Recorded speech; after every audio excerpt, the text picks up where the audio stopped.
salute the flag.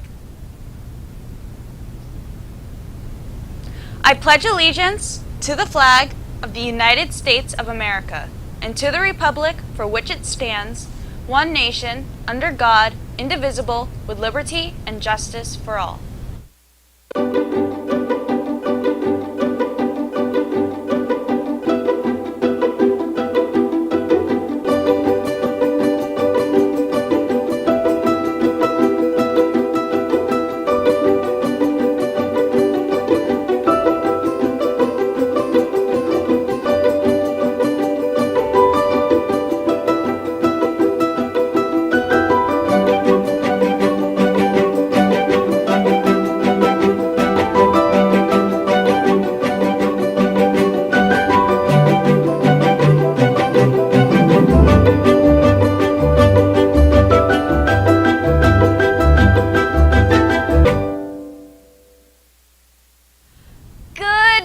And welcome to RPtv. Today is Thursday, May 5th, 2022. As you should know, this coming Sunday is Mother's Day, and right now Sunday's weather looks decent. But Friday and Saturday are expected to be cold and wet. Julian has the latest details. A slow-moving storm system is likely to bring heavy rain, gusty winds, and chilly temperatures to the Jersey area late Friday and most of Saturday, putting a dampening mood on Mother's Day weekend. Forecasters, according to AccuWeather, says the storm system will drift from the central Midwest and dump heavy rain over the East Coast. A thorough circuit is in store on Friday from the central Illinois to the northern and central portions of Indiana, Ohio, and much of Pennsylvania and New Jersey to the southern tier of Michigan and New York State, AccuWeather said in a forecast report on its website.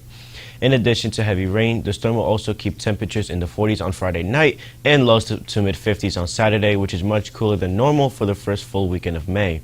Temperatures in New Jersey this time of year normally range from the low of 49 to 51 degrees to highs of around 70 degrees. Although it is uncertain, the National Weather Service says there's a good chance the rain will clear up by late Saturday night or in the pre-dawn hours on Sunday, so most of Mother's Day should be dry. However, temperatures will remain about 10 degrees below normal on Sunday, with early forecasts calling for afternoon highs ranging from the upper 50s to around 60 degrees. Based upon this next report, it may be a matter of time before robots start to take over, or just clean up. Let's go to Cooper for that report. A Nebraska department reported an unusual call during its overnight shift this week. Officers from Bellevue, Nebraska said on a Twitter a family reported a burglary in progress, even though the actual situation was much less terrifying. The household that called in the burglary reported hearing footsteps from upstairs, prompting them to call the police in the first place. When the police arrived, they found an unlikely suspect, the family's Roomba, moving around and just doing its job. Twitter users poked fun, seeing the unusual tweet from the police department. Armed with dust and particles, glad he was not apprehended for just doing his job, one user wrote. I get the confusion. Sometimes I think my Roomba is the garbage truck, another said. Now it's time for announcements. Joe's Rotisseria is hiring dishwashers and someone to answer the phone and take orders. Please call Joanne at 917-669-7636 for more info or in person to fill out an application. 547 Westfield Avenue, Roselle Park. Attention students! CNN 10 is looking for original artwork featuring the number 10 to use in their new show opening. They are particularly interested in creative 10s that illustrate something cool about the place where you live. If you'd like to contribute, just contact Miss Scutro in room 102 for information and details. Spanish Club. Let's celebrate Cinco de Mayo today after school in room 5. Please look at the club Google Classroom for details.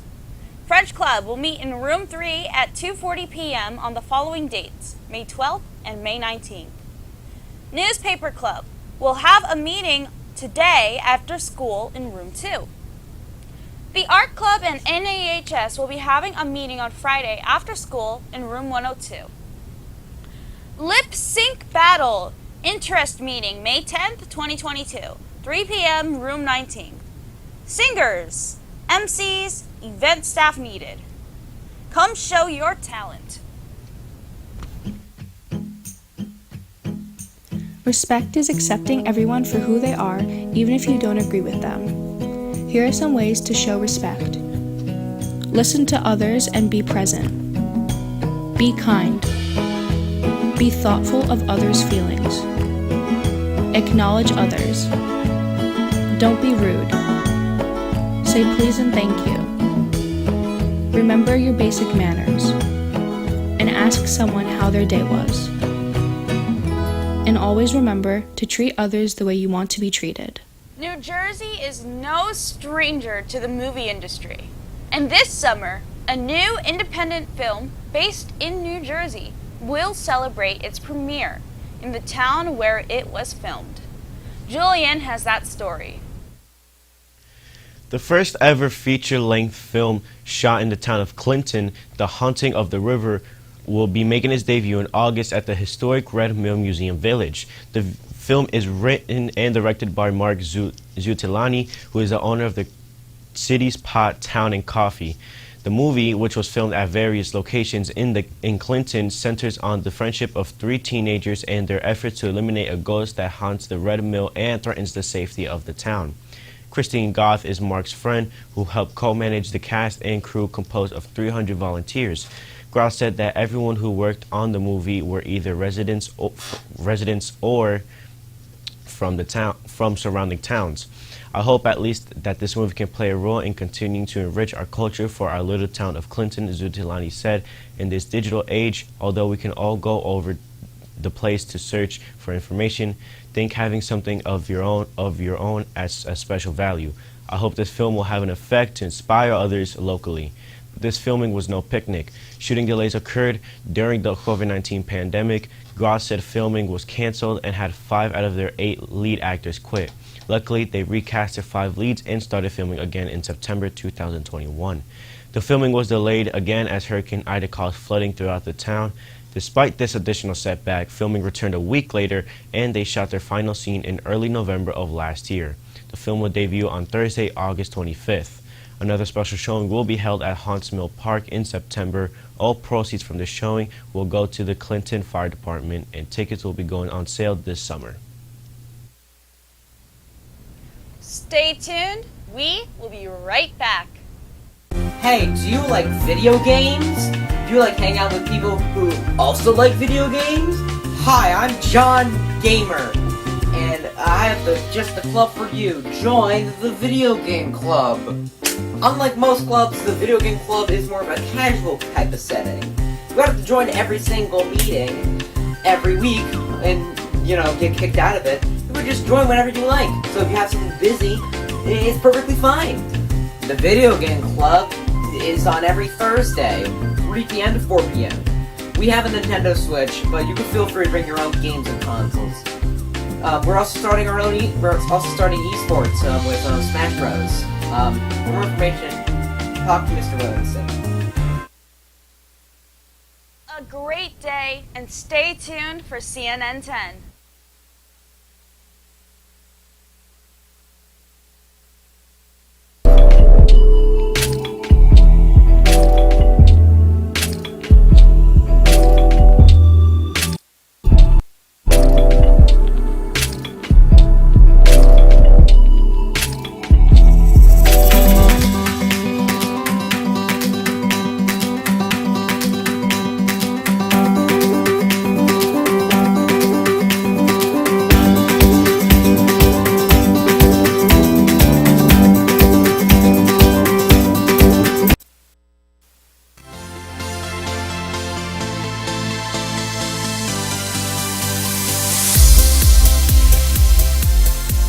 For the first time in 22 years, the U.S. Federal Reserve is raising interest rates by 0.5 percentage point.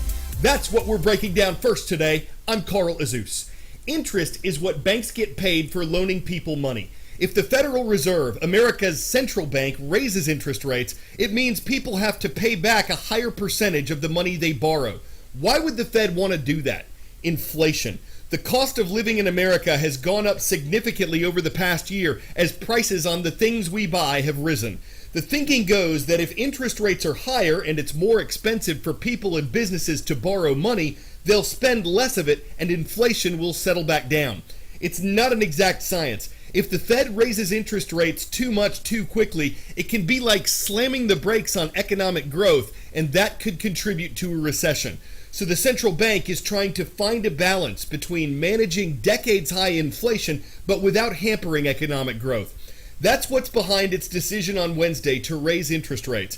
Half a percentage point doesn't sound like much, but the Fed usually makes smaller adjustments, like the quarter-point rate hike it issued in March. The last time the Fed raised the rate by half a point was in 2000, and it says more raises like this are possible in the months ahead. The Fed says the U.S. labor market, the jobs picture, is strong, but consumer prices have risen at their highest rate in almost 4 decades, and the Fed doesn't think inflation's likely to go away on its own anytime soon. It says COVID-related lockdowns in China are contributing to ongoing problems with the supply chain. It says the war in Ukraine is contributing to elevated food and energy prices, and those had risen last year before Russia invaded. With all these economic pressures in place, the Fed is hoping its interest rate increases will slow down price increases. New data on inflation itself is also expected soon. Up next, U.S. President Joe Biden has asked Congress to approve $33 billion in additional assistance to Ukraine. In March, Congress had approved more than $13 billion in military and aid funding. President Biden says the cost isn't cheap, but that the bill is needed to support Ukraine in its fight against Russia, which invaded the nation on February 24th. U.S. Senator Rand Paul has suggested that America should sell Ukraine weapons, but not give them to the country if doing so increases U.S. national debt. There are also concerns about America's own stockpiles of certain weapons running low. The stunning success the much smaller Ukrainian military has had against the Russian invaders would not be possible without the billions of dollars worth of U.S. and NATO weapons flooding into Ukraine. Notably, the thousands of easy-to-use, highly portable American Javelins and Stingers that for more than 2 months have taken out countless Russian tanks and aircraft. Sometimes we will speak softly and carry a large javelin because we're sending a lot of those in as well. So many, in fact, that now the U.S. inventory of Stingers and Javelins is running dangerously low. The closet is bare. Just to give you one example, the United States military has probably dispensed about 1/3 of its Javelin anti-tank missiles to Ukraine. While the U.S. wants to give Ukraine what it needs, Pentagon war planners must balance that with not letting supplies dip below what the U.S. needs. I think we're at that moment now with Javelins and Stingers. The recent aid packages have not included any more of these missiles. To me, that indicates that the war planners have raised a flag here, and the civilian leadership doesn't want to exhaust these inventories further.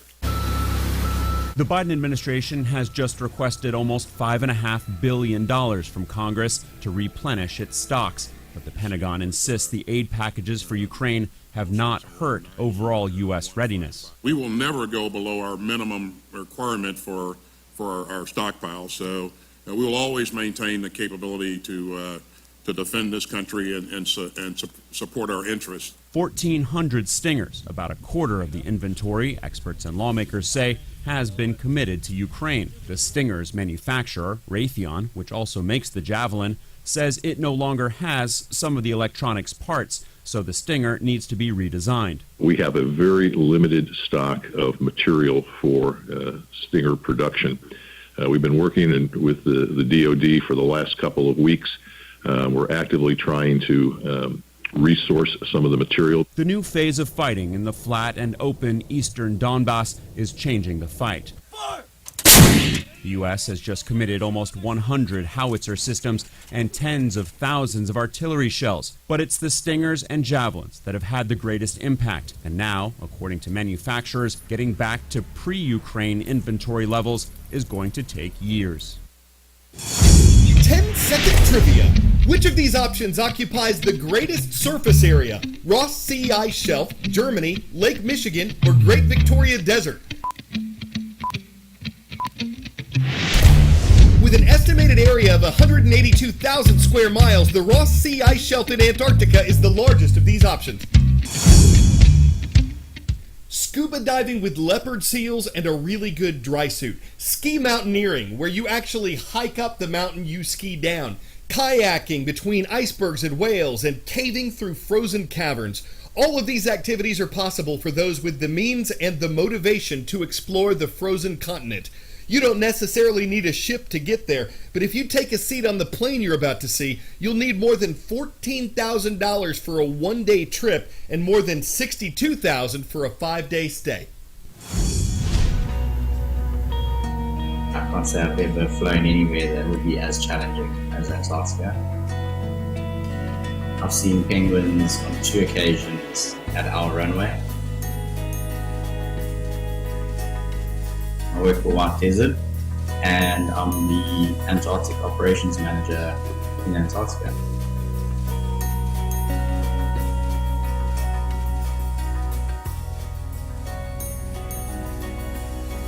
Everything has to come with you. There's no shop that we can pop down to.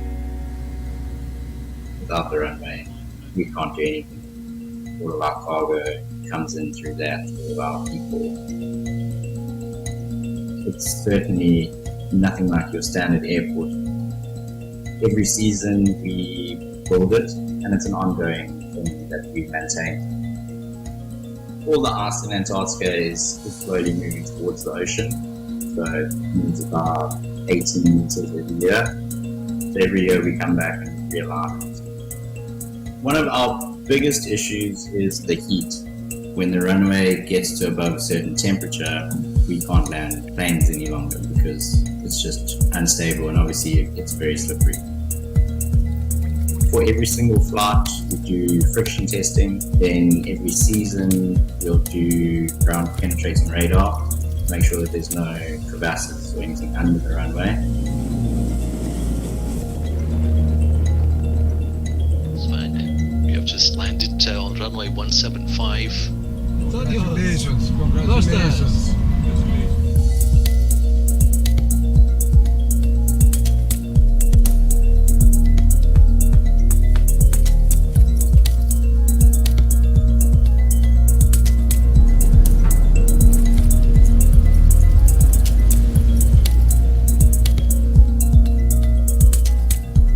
Spending time in Antarctica is a huge adventure. Every time I get off that plane, I still get that same feeling of just awe. It's the most amazing place to live for a little while.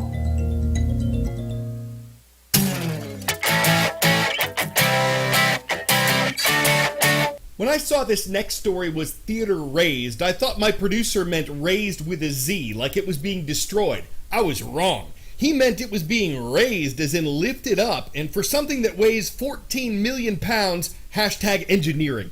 This was part of a $2.5 billion renovation. Using 34 hydraulic lifting posts, workers lifted New York's Palace Theater about a 1/4 inch per hour. After 4 months of that, the landmark, which dates back to 1913, will now sit on the 3rd floor of its building, while new retail and entertainment space will be installed below it.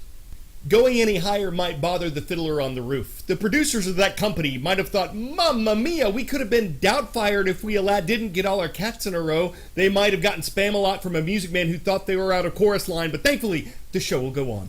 I'm Carl Azus. Today's shout out takes us to Mount Tabor High School, located in Winston-Salem, North Carolina. Thank you for subscribing and leaving a comment at youtube.com/.